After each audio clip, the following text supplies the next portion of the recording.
أعوذ بالله من الشيطان الرجيم. بسم الله الرحمن الرحيم.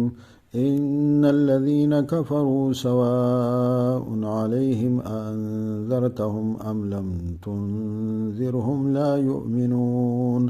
ختم الله على قلوبهم وعلى سمعهم وعلى أبصارهم غشاوة ولهم عذاب عظيم. إن الذين كفروا یقینا هغه کسان چې کفر کړي دي سواء علیهم انذرتهم برابر ده علیهم پدی باندې انذرتهم که يروي تدوی ام لم تنذرهم یا ته نه يروي دوی لا یؤمنون ایمان نه راوړي. ختم الله علی قلوبهم مهر وهلی دی الله تعالی په زړونو د دوی باندې وعلى سمعهم او په غوږونو د دوی باندې وعلى ابصارهم غشاوة او پسترګو د دې باندې پردې دي ولهم عذاب عظیم او د دې لپاره عذاب لوی دی. کله چې په سورۃ الفاتحه کې د دې خبرې دعا وشوه چې الله مونږ ته هدایت وکړي اهدنا الصراط او مونږ ته چې دی نو هغه په صحیح لار مونږ ته وښیي په هغې مو روان کې په هغې مو کلک او ثابت قدم وساتئ د مرګه پورې. نو داغه په جواب کې په سورۃ البقره کې الله تبارک تعالی او فرمایل چې ذالک الکتاب لا ریب فیه هدى للمتقین. دا کتاب چې د الله واحده او په دې کې څه شک او شوبه نشته دی دا هدایت دی. هدایت سرچشمه کتاب دی. د دې نه هدایت حاصلېږي د دې لوستل د دې نه زده کول په دې باندې عمل کول دا هدایت دی. او د هدایت باندې کم خلکو چې عمل کړی دی دا غو ذکر شو چې پاغو خود الله پاک ډېر لوی نعمت او انعام شوی دی چې الله پاک ورته هدایت ورکړی دی صراط الذین انعمت علیهم. او کم خلک چې دغه د هدایت نه محروم دي دا غو ذکر شو چې غیر المغضوب علیهم ولا الضالین. هغه خلک چې پاغو د الله پاک غضب نازل شوی دی او هغه گمراه دي چې د هدایت نه محروم دي دا غو نه الله پناه راکړي. نو چې کوم اولنی خلکو چې په کوم ته هدایت میلاو شوی دی بیا د هغې ذکر وشو هدى للمتقین الذین یؤمنون بالغیب ویقیمون الصلاة. د هغو صفتونه ذکر شول او د هغو انجام د هغو نتیجه ذکر شوه چې د هغو نتیجه دا ده چې الله پاک چې رب د خپل طرف نه هغو ته هدایت کړی دی هغه د رب د طرف نه په هدایت باندې دي او کامیاب دي جنت ته به الله پاک داخل کی. اوس هغه خلک چې هغه د هدایت نه محروم دي هغه په دې باندې عمل ونکو دغه الله پاک په کتاب داغه فرمانبرداري ونکړه هغه سي عقیده هغه سي عمل اختیار نکو او د الله پاک د توحید نه انکار د الله پاک د کتاب نه د پیغمبر نه انکار د ټولو نه یا د یو شي نه هم انکار کول هغه کفر دی. جمیع ما جاء به النبي صلی الله علیه وسلم د دین اصول او ضرورت چې کوم رسول الله صلی الله علیه وسلم راوړي داغي کې د یو شي نه انکار کول دا کفر دی. نو اوس په دې آیاتونو کې داغي ذکر کوي چې په کوم باندې غضب شوی دی کم گمراه دي او نو په دې اولنی آیاتونو دو آیاتونو کې نن چې دی نو هغه د کافرانو ذکر دی او بیا د هغې نه وروسته هغه کافران چې هغه منافقین دي ګمراه هغه د هغوی ذکر دی ومن الناس من یقول آمنا. نو فرمایي ان الذین کفروا سواء علیهم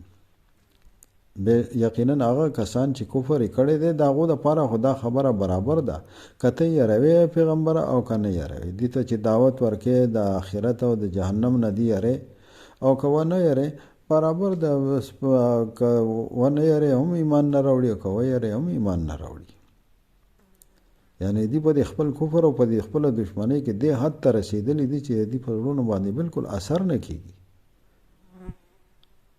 ځکه چې هغه بدعملیانې هغه د ضد او عناد د پیغمبر سره هغه دې حد ته رسېدلی دی چې دې په زړونو اثر نه کېږي. الله پاک د دین هغه صلاحیت لري کړی دی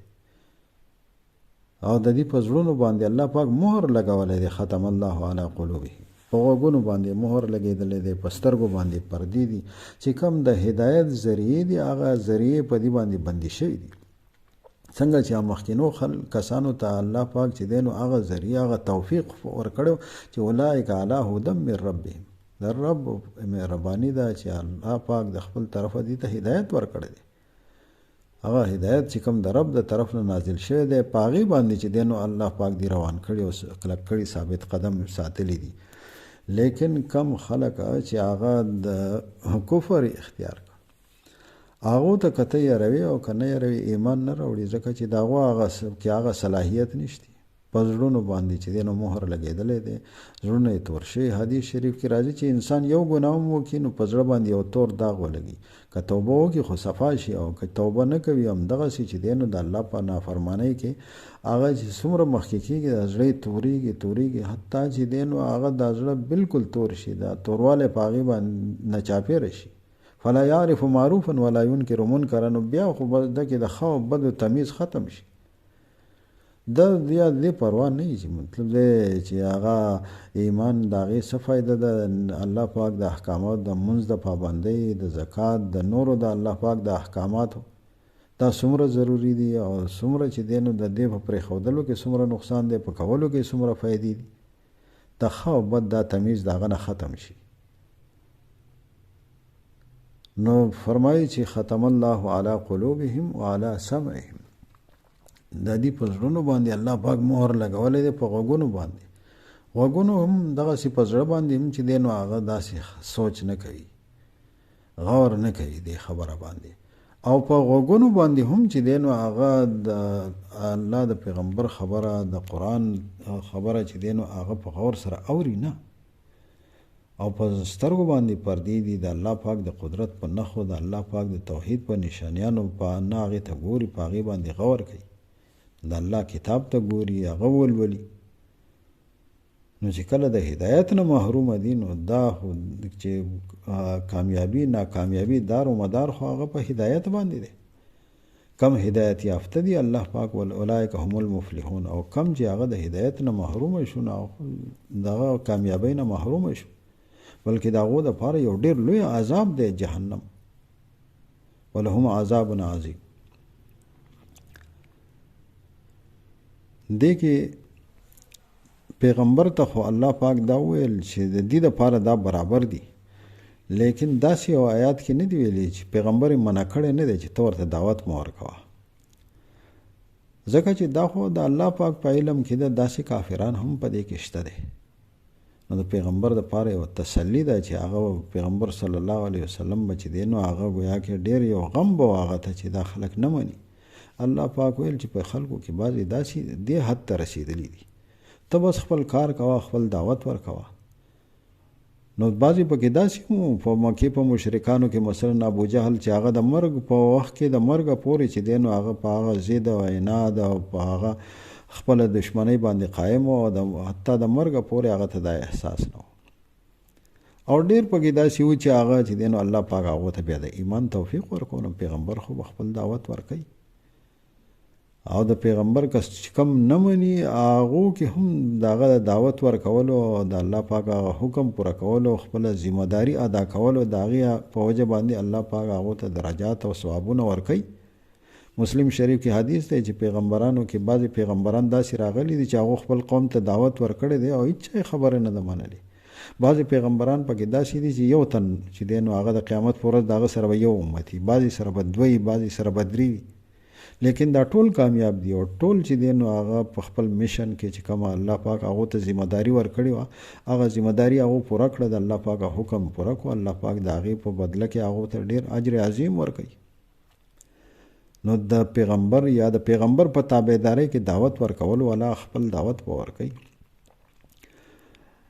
هغه دپاره خو په دعوت ورکولو کې چې کم ثواب او اجر دی هغه خو بهرحال میلاویږي که هغه څوک یې مني او که نه مني اوس دا سوال په دې کې که چرته چې دی نو هغه چې الله پاک چې دی نو هغه د دې په زړونو باندې مهر لګولی دی د دې په غوږونو باندې چې دی نو مهر لګولی دی او په سترګو باندې پردې دي د الله پاک پې چې دی نو هغه پردې راوستي دي نو دا د قیامت په ورځ آیا دی ویلی شي چې یاره دا خو چې دی نو مونږ ته توفیق نه میلاو شوی ځکه چې دی نو مونږ ایمان را نه وړو ځکه مونږ د الله پاک د حکم مطابق عمل ونه کړو اندی په دې کې څه معذور دي؟ د هغې جواب دا دی چې نه، داسې نشي ویلی، ځکه چې الله پاک ته نسبت دی چې الله پاک د دې په زړونو باندې مهر لګولی دی، لیکن الله تبارک وتعالی چې د دې په زړونو مهر لګولی دی بې وجې نه دی لګولی. هغه سبب دی خپله پیدا کړی دی. لکه څنګه یو انسان چې دی نو هغه مثلا زهر وخوري، هغه بیمار شي یا مړ شي، الله پاک یې مړ کوي، لیکن دا ده چې د هغه خپله یو غلطي هغه سبب اختیار کړي، د هغې په وجه باندې د الله پاک چې کم سبب د کم مقصد کار د پاره چې دی نو پیدا کړی دی، هغه سبب هغه خپل اثر وکړي. دغسې چې دی نو هغه انسان چې کله ګناهونه کوي، کله چې دی نو هغه د الله نافرمانی کوي، کله د پیغمبر دشمنی او مخالفت کوي، د الله د دین مخالفت کوي، د دې په وجه باندې د په زړه کې چې دی نو توروالی پیدا کیږي. الله پاک د په زړه کې د دته چې کومه د دې بدعملۍ په دنیا کې کومه سزا ورکوي، هغه په دې شکل کې ورکوي چې دغه صلاحیت کمزوری کیږي. د دنه هغه توفیق الله پاک اخلي، د نیکو عملونو توفیق ولا الله پاک نه ورکوي. د الله پاک د توفیق نه بغیر انسان څه نشي کولی. کله چې الله پاک رضا وي، نیک عملونه انسان کوي، نو الله پاک دغه نیک عملونو مزید هغه ته توفیق ورکوي او نور ورته اسانوي. او کله چې انسان چې دی نو هغه بدعملي کوي او هغه د الله پاک نافرمانی کوي او د هغې سره ضد او عناد او دشمني کوي، نو الله پاک د هغه نه هغه صلاحیت ختموي، د هغه نه توفیق چې دی نو اخلي. د دې خپل د عملونه دې حد ته ورسېده چې هغه د دې نه توفیق د الله پاک سلب شو او کم د هدایت لارې وې هغه پې بندې شولې. دا گویا کې په مثال د لوښی بوتل وي چې د هغې سر بند شي او اوبو ته یې ونیسي، نو نلکې لاندې کېدې او سر یې بند وي، نو په هغې کې خو اوبه نه راځي. نو د الله پاک د دې په زړونو مهر لګولی دی، د دې په غوږونو باندې مهر لګولی دی. مطلب دی چې هغه د هدایت د پیغمبر د خبرې هغه اثر، د الله پاک د خبرې اثر چې دی نو هغه د دې په زړونو کې نه داخلېږي. زړونه چې دی نو هغه تور دي، د هغو زړونه چې دی نو هغه منور روشن زړونه د هدایت، اولئک علی هدی من ربهم، او د دې زړونه چې دی نو په هغې باندې مهر لګېدلی دی، زړونه یې تور دي. ان الذین کفروا سواء